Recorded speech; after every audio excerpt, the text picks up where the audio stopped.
নির্দোষ ঋষিকে আবারও সব সম্পত্তি ফিরিয়ে দিয়ে নিশার করা অন্যায়ের প্রতিকার করল উজি। সম্পূর্ণ জানতে হলে ভিডিওটিতে একটি লাইক করে দেখতে থাকো। গল্পের শুরুতেই দেখা যায় উজি পৌঁছে গেছে নিশার কাছে। নিশা তখন বারবার করে জিজ্ঞেস করে, কি হয়েছে উজি, তোকে দেখে এরকম অস্থির মনে হচ্ছে কেন, বল না কি হয়েছে। উজি তখন বলে, দিদি মারাত্মক বড় একটা ভুল হয়ে গেছে। ঋষি ব্যানার্জি আমাদের কোনো ক্ষতি করেনি। ঋষি ব্যানার্জি আমার বাবার কাছ থেকে যে জমিটুকু কিনেছিল তার প্রাপ্য টাকা দিয়ে দিয়েছিল, কিন্তু মাঝখানে কেউ একজন আছে সেই টাকাটা বাবার কাজ পর্যন্ত পৌঁছতে দেয়নি। কিন্তু ঋষি ব্যানার্জির কোনো অন্যায় নেই রে দিদি। ঋষি ব্যানার্জির মানুষটা সত্যি খুব ভালো মানুষ। তার ছটপটানি দেখে, তার কষ্ট দেখে, চোখে জল দেখে আমি আর থাকতে পারলাম না। তাই তোর কাছে এসেছি সব সত্যিটা বলতে। তুই অন্তত একটু বোঝার চেষ্টা কর। নিশা তো উজির এই পরিবর্তন দেখে পুরোই অবাক হয়ে যায় আর বলে, দেখেছিস তো, আমি বলেছিলাম, আমি খুব ভালো করে তোকে সাবধান করেছিলাম যে তুই ঋষি ব্যানার্জির ফাঁদে পা দিস না, সেই তুই ওর ফাঁদে পা দিয়েছিস। তখনই নিশার কথা শুনে উজি উত্তর দেয়, বলে যে তুই ভুল করছিস দিদি, ঋষি ব্যানার্জি খুবই ভালো মানুষ। আমি ঋষি ব্যানার্জিকে ভুল বুঝেছিলাম, কিন্তু ঋষি ব্যানার্জি সেটা ক্লিয়ার করে দিয়েছে। আমাদের কোথাও একটা বড় সড়ো ভুল হয়েছে। তুই এরকম করিস না দিদি, আর কোনো কিছু না জেনে ক্ষতি করার চেষ্টা করিস না, এরপর মানুষটা শেষ হয়ে যাবে। নিশা বলে, হয়ে যাবে তো আমি কি করব উজি, তুই ভুলে যাচ্ছিস ওই ঋষি ব্যানার্জির জন্যই কিন্তু আমাদের বাবা আমাদেরকে ছেড়ে চলে গেছে। তারপরে তুই এসব কথা কেন বলছিস। উজি তখন বলে, দিদি তা বলছি একটাই কারণ ঋষি ব্যানার্জি সৎ একজন মানুষ, সে কারোর কাছে কোনো 1 টাকাও বাকি রাখেনি। তোর কোথাও একটা ভুল হচ্ছে, তাই তোর ভুলটা শোধরাতে এসেছি। কিন্তু নিশা ভাবে টাকা পয়সা যা নেওয়ার হয়ে গেছে, আর আমি কোনোভাবে এই টাকা পয়সা ফেরত দিতে পারবো না। এর মধ্যেই উজি আর ঋষি কেউই তো ঘরে নেই। সেই সুযোগটাই নিয়েছে নিহারিকা, শঙ্খ আর ঐশী। তারা একটা গোপন ক্যামেরা ডিভাইস লাগিয়ে দেয় যাতে উজির ওপরে অর্থাৎ জ্যোতির ওপরে সব সময় নজর রাখা যায়, জ্যোতি কার সাথে কথা বলছে আর কি করছে। এরপরেই দুর্জয় এসে বলে, তোমাদের কাজবাজ হয়েছে। তখন ঐশী বলে, আরে মেশো, আমরা তো চেষ্টা করছি। এর মধ্যে জ্যোতির ফোনটাও তো নেই, জ্যোতিও তো বাড়িতে নেই, তাই ফোনে তো চিপ লাগাতে পারবো না এখন। এর মধ্যেই চলে এসেছে খেয়া আর বলে, কি ব্যাপার, তোরা বৌদি ভাইয়ের ঘরে কি করছিস বলতো, কিছুই তো বুঝতে পারছি না, সবাই মিলে সদল বলে কি করছিস। তখনই ঐশী বলে, আরে এমনি দেখতে এসেছিলাম, কিন্তু তোর বৌদি ভাই কোথায় গেছে রে, অনেকক্ষণ থেকেই তো দেখছি না। খেয়া তখন বলে, জানি না। আর এদিকে আমি দাদাভাইকে ফোন করছি, দাদাভাইও ফোনটা রিসিভ তো করছেই না, ফোনটা নট রিচেবল বলছে।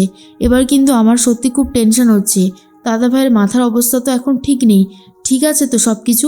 ঐশী তখন বলে, তোর বৌদিভাই তো জানতে পারবে যে ঋষি কোথায় গেছে, এই মেয়েটা যে কোথায় হুটপাট চলে যায় বুঝে উঠতে পারি না। এদিকে বাড়িতে সবাই মিলে টেনশন করতে শুরু করে দেয় যে ঋষি কেন ফোন তুলছে না। অন্যদিকে উজি বলে, দিদি মানুষটা যে কতটা ভালো সেটা আমি মানুষটার ব্যবহার দেখে বুঝে গেছি।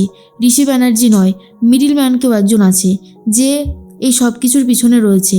আমরা তাকে ধরে যদি উচিত শাস্তি না দিই তাহলে তো পুরোপুরি অন্যায় করব, কারণ যেই মানুষটা কিছু জানেই না তাকে এইভাবে পেছন থেকে মেরে সত্যি কি কোনো লাভের লাভ হবে রে দিদি, একবার ভেবে দেখ। তখনই নিশা বলে, আচ্ছা তুই এক কাজ কর, তুই ছোট্ট একটা প্রমাণ এনে আমাকে দেখা যে ঋষি ব্যানার্জি কোনো অন্যায়ের সাথে যুক্ত নয়, ও জানেই না যে আমাদের জমিটার প্রাপ্য টাকা আমরা পাইনি।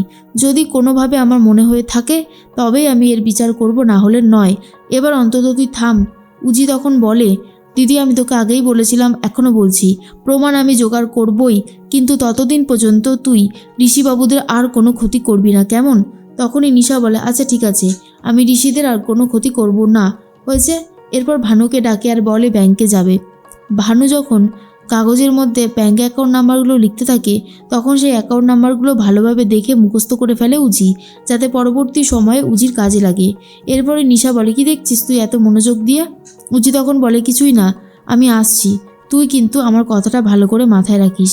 নিশা এরপর কান্নাকাটি করতে শুরু করে দেয় আর বলে, ভানু আমার বোনটাকে ওরা পুরোপুরি বদলে দিল। আজকে ঋষি ব্যানার্জির জন্য আমার বোন আমার সাথে এসে এইভাবে গলা তুলে কথা বলছে, কার জন্য না ঋষি ব্যানার্জির জন্য। ভানু তখন বলে, আহ নিশা তুই এত ভাবছিস কেন, দিদি আর বোনের মধ্যে তো ঝামেলা হতেই পারে, আর ব্যাপারটা তো এখন অনেক সিরিয়াস বিষয়, তুই এসব নিয়ে অত ভাবিস না। এর মধ্যেই উজি বাইরে এসে নাম্বারটা টাইপ করে দেখে এটা কোনো ব্যাংক অ্যাকাউন্ট নম্বর, কিন্তু কার ব্যাংক অ্যাকাউন্ট নম্বর সেটা এখনও পর্যন্ত বুঝতে পারেনি উজি। এর দিকে বাড়িতে এখনও ঋষি আসেনি, ফোনটাও লাগছে না। সবাই মিলে তো অনেক চিন্তা করতে থাকে। তার মধ্যে বাড়িতে ফিরে এসেছে জ্যোতি। জ্যোতিকে দেখার পরেই ঐশী বলে, এই তো তুমি চলে এসেছো, আমার ভাই কোথায়? আমার ভাইয়ের খবর জানো তুমি? ঋষি কোথায়? ঋষি তো ফোনই ধরছে না। জ্যোতি তখন বলে, উনি ফোন ধরছে না? আমি তো জানি না উনি কোথায় গেছে। উনি আমাকে নামিয়ে দিয়ে বেরিয়ে গিয়েছিল, কিন্তু কোথায় গেছে সেটা তো বলতে পারবো না। তার মধ্যেই শোভাদেবী বলে, ছেলেটা কোথায় গেল?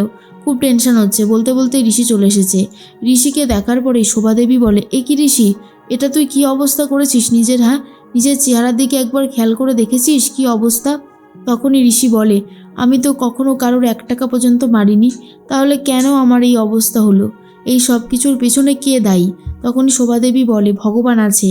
ভগবান খারাপ মানুষের সাথে খারাপটাই করে, আর ভালো মানুষের সাথে ভালোটা। তোর সাথে কোনো খারাপ কিছু হবে না, তোর সাথে যা হবে ভালো কিছু হবে, কারণ তুই কখনো কারোর খারাপ চাসনি, কোনোদিনও কারোর খারাপ হতেও দিসনি। আর এত কিছু শোনার পরে তখন ঋষির ওপরে ভরসা বিশ্বাস আরোই বেড়ে যায় জ্যোতির, যে ঋষি কখনোই খারাপ কিছু করতে পারে না। এর মধ্যেই ঋষি বলে, আচ্ছা ওই ছেলেটা না তো? হ্যাঁ, যাকে যাকে আমি শেষ করেছিলাম, কিন্তু সেটা তো একটা অ্যাক্সিডেন্ট ছিল, এমন নয় তো তার পরিবারের মানুষজন না আমাকে শেষ করার জন্য উঠে পড়ে লেগেছে? এরপর জ্যোতি বলে, কে, কোন ছেলেটাকে আপনি মেরেছেন, কি বলছেন? তখনই শোভাদেবী বলে, ঋষি তুই চুপ করবি, তুই ঘরে যা, এখন তোর বিশ্রাম নেওয়ার সময়। এই সমস্ত আফাও কথা বলে কী লাভ হবে, একটাও কথা বলবি না তুই। এরপরে ঋষিকে সবাই মিলে বকে ঘরে পাঠাতে চায়, কিন্তু ঋষি বলে, না জ্যোতি, আজ তোমাকে সব সত্যিটা আমি জানাবো। তোমার তো উচিত সব সত্যিটা জানার, কারণ তুমি আমার স্ত্রী। কিন্তু শোভাদেবী ঋষিকে ধমকি টমকি দিয়ে ঘরে পাঠিয়ে দেয় আর বলে, শোনো জ্যোতি, তুমি ওর কথা শুনো না, আমরা ওর কথা কেউ ধরিই না। কাকাইও সেই একই কথা বলে, যে ঋষি যেগুলো বলে সেগুলো তুমি শুনবে না, বিশেষ করে এই পাবের কথাটা, এটা পুরোটাই একটা অ্যাক্সিডেন্ট। আমরা বিশ্বাস করি না ঋষি কাউকে শেষ করতে পারে, সেটা কখনোই সম্ভব নয়। এরপর জ্যোতি মানে উজি ভাবে, এরা কি বলছে, কার সাথে এরা এরকম করেছে? পাবের কোন ছেলেটা আজ থেকে 5 বছর আগে মারা গিয়েছিল? 5 বছর আগে তো আমার দাদাভাইও মারা গিয়েছিল, কিন্তু আমি বুঝতে পারছি না কি করে সবটা হচ্ছে। এদিকে নিশা আবারও কিছু করার আগে উজি ঠিক করে যে দিদি ঋষিবাবুর কাছ থেকে যে সম্পত্তিগুলো নিয়েছিল, যে টাকা পয়সা নিয়েছে, সবটাই আমাকে ফেরত দিতে হবে, কারণ ঋষি ব্যানার্জি কখনোই কোনো অন্যায় করতে পারে না। ঋষি ব্যানার্জি ভদ্র ভালো মানুষ, তার সাথে কোনো অন্যায় হবে সেটা তো আমি মেনে নিতে পারবো না। তাই ওনার সাথে যে অন্যায়টা হয়েছে তার প্রতিকার আমাকে করতেই হবে। তাই নিশার কাছ থেকে সমস্ত সম্পত্তি নিয়ে ঋষিকে দিয়ে দেবে বলে ঠিক করে উজি।